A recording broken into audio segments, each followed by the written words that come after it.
নগাঁও জিলাৰ কচুৱা থানাৰ অন্তৰ্গত মাখন বস্তিত সংঘটিত হৈছে এক চাঞ্চল্যকৰ ঘটনা। এগৰাকী ৩০ৰ ঊৰ্ধৰ বোৱাৰীয়ে নগদ ১,৫০,০০০ টকা লৈ এজন পৰপুৰুষৰ লগত পলাই যোৱাৰ অভিযোগ উঠিছে। অভিযোগ মতে জুৰিৰপাৰ গাঁৱৰ কাপোৰ দোকানী আব্দুল মুতালিব নামৰ লোকজনে যোৱা দেওবাৰে বোৱাৰীগৰাকীক ঘৰৰ পৰাই লৈ যায়। বিবাহিত ২ সন্তানৰ পিতৃ আব্দুল মুতালিবে বিগত কেইমাহমান আগৰ পৰা বোৱাৰীগৰাকীৰ লগত সম্পৰ্ক গঢ়ি তুলিছিল। নগদ ১,৫০,০০০ টকা আৰু সোণৰূপৰ অলংকাৰ সহ পলাই যোৱা বোৱাৰীগৰাকী আসমা বেগম আৰু আব্দুল মুতালিবৰ বিৰুদ্ধে কচুৱা থানাত মৌখিক জাননী দিয়ে আৰু ৰাইজে ইয়াৰ বিৰুদ্ধে ৰাজহুৱা বিচাৰ হ'ব লাগে বুলি সাংবাদিকৰ আগত দাবী জনাইছে স্বামী ইমৰাজুল হকে। নিউজ ডেস্কৰ ৰিপৰ্ট মুন্সি তাৰ নাম হ'ল আব্দুল মুতালিব। সি কাপোৰ দোকান দিয়ে। সি মোৰ মাইকী পলাই লৈ গুচি গ'ল। এতিয়া মোৰ যে বস্তুবিলাক লৈ গৈছে সহযোগিতা কৰি পেলাই আপোনালোকে মোক এইটো বিচাৰটো উলিয়াই দিয়ক, বস্তুখিনি উলিয়াই দিয়ক। মাখন গাঁও, কচুৱা মাখন গাঁও। ল'ৰা ছোৱালী ৩টা, এটা ল'ৰা 2টা ছোৱালী। আৰু মোৰ সোণৰ বস্তু কাণফুলি আৰু হাতৰ ভৰিৰ পায়েলটো 5 ভৰিৰ আৰু কাণৰ ফুলিটো 5 আনা এইটো আছে। আৰু মই ব্যৱহাৰী কৰোঁ, দোকানদাৰী কৰোঁ, গেলামাল দোকান দিওঁ, বজাৰ।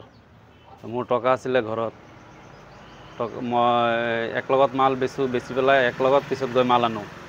১,৫৫,০০০ টকা মোৰ আছিলে। এতিয়া টকাকেইটাও নাই, বস্তুকেইটাও নাই। মই তাক নিবিচাৰোঁ। এতিয়া আপোনালোকে ৰাইজে মিলি পেলাই এইটো সহযোগিতা কৰি মোৰ বস্তুখিনি উলিয়াই দিয়ক। মই দুখীয়া মানুহ, মোৰ ল'ৰা ছোৱালী আছে, মই চলিব লাগিব। আব্দুল মুতালিব ঘটনা মানে মোৰ যোনটো পৰিবাৰ আছে, সেই পৰিবাৰে মই যেতিয়া বিয়া পাতিছোঁ, তাৰ নাম হ'ল আসমা বেগম, তাৰ বাপেকৰ নাম হ'ল আব্দুল মালেক। তাক যিদিনা বিয়া পাতিছোঁ, সেই বিয়াৰ দিনাখন ৰাতি সি পলাই গুচি গ'ল। বেলেগ ঘৰত শিমলগুৰি পলাই গুচি গ'ল। তাৰ পৰা আনি পেলাই সিহঁতে মোক বিয়া দিছে। ভাল পোৱা আছিলে, ভাল পোৱাৰ পিছত সি পিছত বিয়াৰ দিনা ৰাতি এনেকুৱা ঘটনা কৰিলে। সি পলাই গুচি গ'ল। তাৰপিছত সিহঁতে গৈ পেলাই বিচাৰি আনিলে। আনাৰ পিছত মই কৈছোঁ বিয়া নকৰোঁ। তাৰপিছত মোক ৰাজি কৰাইছে সিহঁতে। ৰাজি কৰাই তাৰপিছত মোৰ লগত বিয়া দিছে। ভালেই হৈছে, চলি আছে। কমেও 7 বছৰ গ'ল। যোৱাৰ পিছত সি আকৌ বেলেগ এটা ল'ৰাৰ লগত এই জুৰিপাৰৰ সি বেলেগ লাইন লগাই দিছে। তাৰ ল'ৰাটোৰ নাম হ'ল মুকছিদুল ইছলাম। লাইন লগাই কমেও 2 বছৰমান চলিলে এনেকৈ ফোনত। তাৰপিছত তাক মই মাৰপিট কৰিলোঁ, মোবাইল ভাঙিলোঁ। তাৰপিছত তাক শাসন কৰিলোঁ। শাসন কৰাৰ পিছত চব এৰি দিলে। সি এৰি দিয়াৰ পিছত ভালদৰে চলি আছে। চলি থকা অৱস্থাত আপোনাৰ কমচে কম আজি 1.5 বছৰ হৈ যাব। 1.5 বছৰে হৈ যাব। হোৱাৰ পিছত তেনেকৈ এই মাধৱপাৰা মুতালিব মুন্সি কাপোৰ দোকান দিয়ে। তাৰ লগত মোৰ অলপ অহা যোৱা আছিলে। সি আহিছিলে, গৈছিলে, তাৰ দোকানত গৈছিলোঁ। তাৰপিছত সি মোৰ মাইকীৰ লগত লিংক লগাই তাৰপিছত বহুত কথা ওলালে।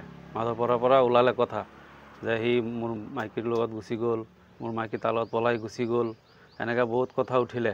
আমাৰ সম্পূৰ্ণ ৰাইজে শুনিলে। শুনাৰ পিছত তাক সুধিলোঁ, নাই, সি যোৱা নাই, একো কৰা নাই এনেকৈ। তাৰপিছত আমাৰ ৰাইজে তাক মিলাই দিছে, আনি পেলাই মোৰ লগত মিলাই দিছে। তাক মই শাসন কৰিলোঁ যে তই এনেকৈ নকৰিবি, ভাল হৈ চল, এনেকৈ কৰা ভাল নহয়, তোৰ 3টা ল'ৰা ছোৱালী আছে, সেইটো চা। তাৰপিছত সি 3 মাহ হ'ল তাৰ বাপেকৰ ঘৰত থাকিলে। গৈ পেলাই মোৰ ঘৰৰ পৰা গুচি গ'ল এনেকৈ খং কৰি থাকিলে। থকাৰ পিছত মোৰ দেউতা মৰিছে। তাৰপিছত দেউতা মৰাৰ পিছত সি ঘৰত আহিছে। আহি পেলাই ভালদৰে চলি আছে। এতিয়া মই গোটেই দিন বজাৰ কৰোঁ। ৰাতিপুৱা 6টা বজাত ওলাই যাওঁ, ৰাতি 10টা বজাত 9টা বজাত আহোঁ। সি ঘৰত কি কৰে নকৰে মইতো গম নাপাওঁ। মোৰ ল'ৰা ছোৱালীবিলাকে গম পায় যে সি গোটেই দিন ফোনত বিজি হৈ থাকে।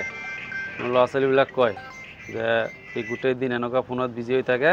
তুমি ওলাই যোৱাৰ পিছত সি যে একদম মোবাইল লৈ পেলাই বিচনাত শুই পেলাই 12টা বজাই দিয়ে।